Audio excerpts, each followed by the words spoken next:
now available in paperback and e-readers, The Temptation of John Haynes. Give in to temptation and pick up this action-packed African-American paranormal romance. Get The Temptation of John Haynes in paperback and e-readers today. Better get the coleslaw, y'all, cause we're having us a barbecue. I was watching a Clownfish TV video where they were lamenting the closing of a comic book store in their area. And as they were lamenting the closing of this comic book store, I was really saddened to hear another comic shop closing, but this is what's happening with the entire business. Now, when it comes to comic book stores, they are basically in a rock and a hard place in that you've got a lot of owners who are these days, like in the Clownfish TV video, older people who are looking to just get ready to retire and move on because they've been a part of this hobby and they've been a part of this hobby for a long time and they just want to go out here and move on with their lives. But sadly, there's nobody to pass the hobby of comics on to. And the reason why there's nobody to pass the hobby of comic books on to is due to decisions made, I would say, as far back as 1987, when John Byrne got Jim Shooter fired from Marvel Comics. But the ultimate core was the 1990s and decisions to make the comic book industry insular instead of trying to reach out to a larger audience. Now, back in the 1990s, the comic book industry entered a tremendous period of growth known as the speculator boom, but sadly, as the speculator boom was going on, many people in the comic book industry were not looking to go out here and try to recruit new talent for the business. And because they weren't looking to recruit new talent for the business, the industry basically suffered when the boom went bust. And when the boom went bust, basically there was no infrastructure in place to basically take care of the industry by ushering in a new group of creators and a new group of creators with a group of new characters that would be basically relatable to kids who were going to be millennials and Gen Z. And that's where the comic book industry started to lose its future audience because it spent most of its time focused on baby boomers and Generation X comic fans and looking to go out and please those comic fans. But as those comic fans started to get in their 20s, 30s, and their 40s, basically the industry was losing its core audience of readers because, again, back in the 1980s when I was growing up, the median age of a comic book reader was 13 years old, but by the late 1990s, the median age of a reader was in their 20s. And even worse, what was happening was that as the median age of the reader got older, younger people, basically because they weren't not interested in comics anymore due to the speculator bust and the whole collapse of the comic book industry, were finding other things to be interested in. And as time went on, they started to get interested in other types of content. And as they started to get interested in other types of content, the comic book industry, as it was growing more insular, as related to not only not hiring new creative people, but also they went out here and decided to become a specialty product that was only sold in comic book stores. Now, when I was a kid, comic books were basically sold in grocery stores, they were sold at supermarkets, they were sold at drugstores, and they were sold even at places like Kmart and stores like Woolworth when Woolworth was around. And these were places where kids, when they went out with their mothers, could go out here and pick up a comic and basically learn about the whole hobby and the whole hobby of collecting comics. But as comic books basically started to go and started to become popular, many publishers basically wanted to focus on looking to please comic book stores and the direct market because they didn't want to go out here and meet the standards of families and children. No, they didn't want to go out here and make PG-13 family-friendly content. And as they didn't want to make the PG-13 family-friendly content that basically generated the most sales, what they did was look to go to the specialty shops of comic book stores and look to do their business there. Now that was a decision that basically led to, again, the whole complete demise of the comic book as related to American pop culture, because with many people, again, have not being able to get comics at those grocery stores, at those supermarkets, at those convenience stores and other places. What happened was kids didn't have opportunities to see these characters, and since they didn't have those opportunities to see those characters outside of TV shows at the time, like Batman the animated series, and Superman the animated series, Spider-Man the animated series, and X-Men, basically kids had no incentive to go to look for comics, because comics were in comic book stores and their exposure was from animation. So that basically, again, further exacerbated the whole situation with comic book stores. Again, you were losing the younger audience, and as they lost the younger audience, a lot of shops really didn't start to feel it until about the 2010s. They didn't start feeling it until about the 2010s. I mean, some of them started to feel it in the mid-2000s when Dan Didio took over DC Comics, and Marvel had basically, again, had been limping along. But around 2002, that's when the shops really started to feel it, and then things got progressively worse as the stories got worse. And as the stories got worse, many comic shops across the country began to close because they weren't able to sustain their business. And they weren't able to sustain their business because the industry had gotten so insular that many of the creators who were running the business really didn't know how to make books that were relatable to people outside of the comic book community, and started just doing stories just for comic fans. And again, that made the industry contract even more. And this made the industry contract even more because, again, you couldn't reach the new customer. You couldn't reach the new customer because nobody was making stories relatable to 2000s life. And as people couldn't get stories about 2000s life in the comic book store, they began to move on to other hobbies and other things where they could get stories that were relatable to them. I mean, an entire generation of kids I saw in the 2000s and 2010s basically started to find WWE. They started to find things like Monster High. They started to find characters like Goku, and started to find manga, all because the comic book industry, which was filled with a lot of boomers and Gen Xers, basically, again, wanted to be insular and, again, take their product out of the stores and away from the younger customers. And as those younger customers basically were never able to discover these characters and what was cool about them, they started to find their own characters in WWE, their own characters in Monster High, their own characters with shows like Ben 10 and Danny Phantom and many other shows, and on platforms like Cartoon Network.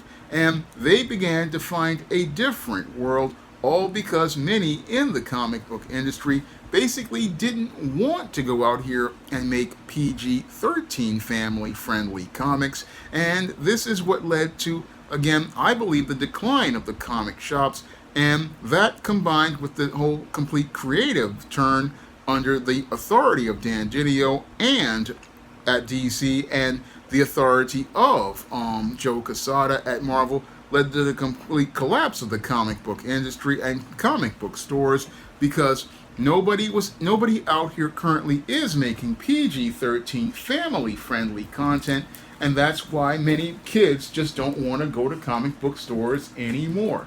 No, many kids just don't want to go to comic book stores anymore because you can't find a family-friendly comic like a Sapphire Spectre, an independent comic that's just, again, basically, again, reminds me of Spectre Fondergeist meets Ghost Rider, or another comic I think her name is Niobe. That's another great comic I gotta see if, well, I have it around here somewhere. Let me see. Yeah, this comic Niobe is absolutely fun. And again, they don't really make good family-friendly comics with, again, PG-13 type stories. And that's really the thing that's hurt many comic shops, because most of your business is going to come from mostly kids. And that's how many comic shops were able to stay afloat. Again, passing the hobby on from one generation to the next. But sadly, with the boomers and Gen X, basically the hobby wound up dying because many wanted to go again out here and get caught up in the speculator boom, wanted to hoard comics, wanted to again make stories with more adult themes, and again this drove away the kids and drove away the core base of comics. And again, this is why many comic shops wound up closing, because comics are a youth-based business, and the whole thing is you want to get the kids in the store. You want to get the kids in the store buying the books, because the kids buying the books, they are going to be your customer base, and they're going to be your future comic fans. I mean, it's just like with WWE. You had the fathers basically who watched WWE. Their parents took them to WWE. Now they're taking their kids to WWE. Same thing with Monster High right now. The parents were the ones who bought Monster High. Now they're giving their kids Monster High, and it's being passed on. But nobody's passing comics on, because comics basically again wanted to be out here looking to again appeal to these people who are just again wanted to be insular. And again, the content in comics today most of the time isn't like Sapphire Spectre or Niobe. That's just again where it's PG-13 and somewhat family friendly. No, most comics today are filled with adult themes, filled with a lot of blood and guts, gore and graphic violence, and sometimes nudity and sexual content. And again, you don't feel comfortable about sharing that with a kid. You don't feel comfortable about having that book on a coffee table in front of children or even guests. And that has hurt the comic shop, because again, when people go out to buy books, they want books that they can put on a table in front of their family and friends, and they can go out here and peruse them. They can put them on a table in front of their children. As I see it, comics are not meant to be, again, just put in plastic bags and backing boards. They're meant to be shared and meant to be read until the cover comes off. And it's very rare that we do get comics like Niobe that basically you can read till the cover comes off, or Sapphire Spectre. I mean, these are books that basically I would feel somewhat comfortable about putting on a coffee table, and again letting kids go get a look at them. I mean, this is what we need in the industry, but and would possibly be the thing to save comic shops and even save the industry, because we could put these books out in stores. Because one of the problems with comics today is that creators aren't thinking about business. They're not thinking about making things again a bit more PG-13 or family friendly, like I do with SJS Direct covers, like for these books like John Haynes' A Thorn in My Side or Steam Season of the Witch Girl. Again, family friendly covers that you feel safe about putting on your table. Or a book like A Spinsterella Goth Girl Summer, again, feeling safe. Okay, I can trust that this content, if people look at this, they can read it and see, hey, this book is family friendly. That's what the industry needed to save its comic shops, but at this point it may possibly be too late. And it may possibly be too late because there's nobody to pass things on to. And again, this is what's happening with a lot of older comic shop owners. They're basically sitting there with a business that's not really making any money, or they're just simply tired of the business and just want to move on. But there's nobody to move it on to, so a lot of these shops are closing, not only because of the terrible content that's currently being produced that's not family friendly, but also because many owners just basically, again, have nobody to pass the business on or pass the passion on. Because yeah, indie comics are cool, but the whole thing is going to the shop basically isn't what it used to be. I remember when I could spend hours in a comic shop But it's hard to go to a comic shop these days because so many books have anti-social themes. I mean, for me, I'm just tired of the zombie apocalypse stories. I'm tired of the stories of degenerate low-life characters. I'm tired of who are in some sort of crime caper. I'm tired of the books with blood and guts. I mean, if this, I mean, with all these people, many of these so-called creatives, they can only do one type of story, and they're not doing the type of story that the customer wants. The customers want family-friendly. They want PG-13. They want family-friendly content, and they want friendly superheroes taking on bad guys. They want that type of content, but sadly the industry doesn't want to give people the demand outside of the creators of books like Niobe and the Sapphire Spectre, who I would say again are doing their job well. I mean, these are the type of books that the industry desperately needs. We desperately need more family-friendly content, and again, many shops, if they had that type of content for the last, I'd say, 30 years, we wouldn't be talking about the whole complete collapse of the comic book industry. And again, the comic book industry basically ending with Gen X or millennials, if depending on where you want to go, because the whole thing is that when it came down to Gen X and millennials, a lot of us were not good stewards over the business. A lot of the baby boomers definitely were not good stewards over the business, and we're not thinking about the overall business overall, because one of the reasons why many shops are suffering is because the content is just so out there and so twisted that the average everyday person can't get into comics. A lot of people think it's just the entry points, and it's not the entry points, because guys like Jim Shooter showed us that every story is an entry point, and that's a point that I'd used that for my books that basically has it where people are picking up entire runs.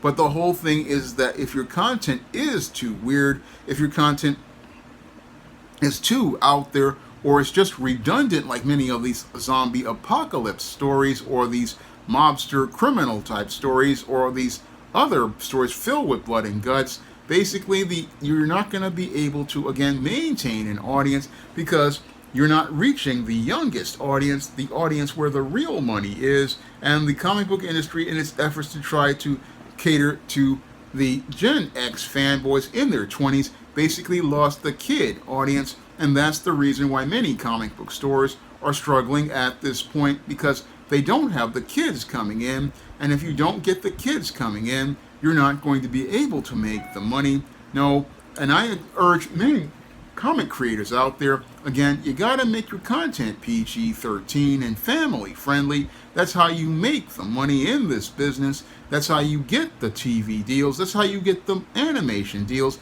That's how many of these comic book characters got more well known, because they were able to make animated concepts. They were able to make TV shows and movies because the content wasn't R-rated. And this is the thing that, again, also hurt the business. Again, people just making blood and guts, or extremely scantily clad bad girl women. Again, nothing that anybody could go out here and commercialize or be able to build up, like Teenage Mutant Ninja Turtles, or many other concepts like Static Shock. No, nobody's been making those type of content because the industry has been in this insular box, and that insular box basically led to the complete collapse of the industry and the complete collapse of the business, where we're at barely 300 comic book stores, and the number is dwindling basically every day. Now, if you want to pick up my first full comic, John Haynes: A Death Story, you can find it at lulu.com in paperback for the same price as the 2022 Kickstarter.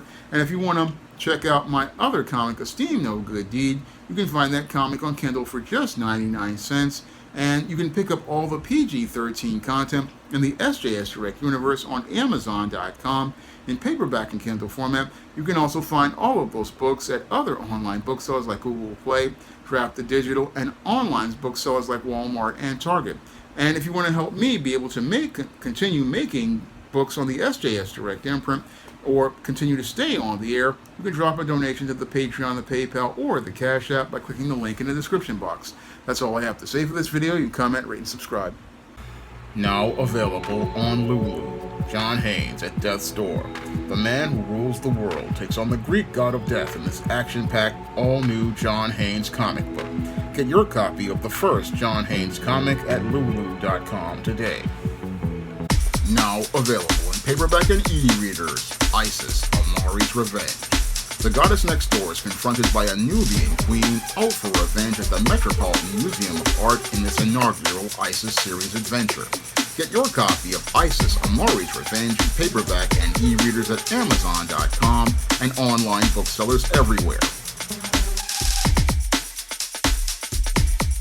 Now available. Paperback and Kindle Unlimited, Isis, the main event. It's carnage inside of a steel cage when the goddess next door steps in the squared circle with the beast from the boss in this action-packed, all-new Isis series adventure. Get Isis, the main event, paperback and Kindle Unlimited today. Support Black-owned and Black-operated digital broadcast media. www.niceradionetwork.com. Nice Radio Network broadcasting 24 hours a day, 7 days a week.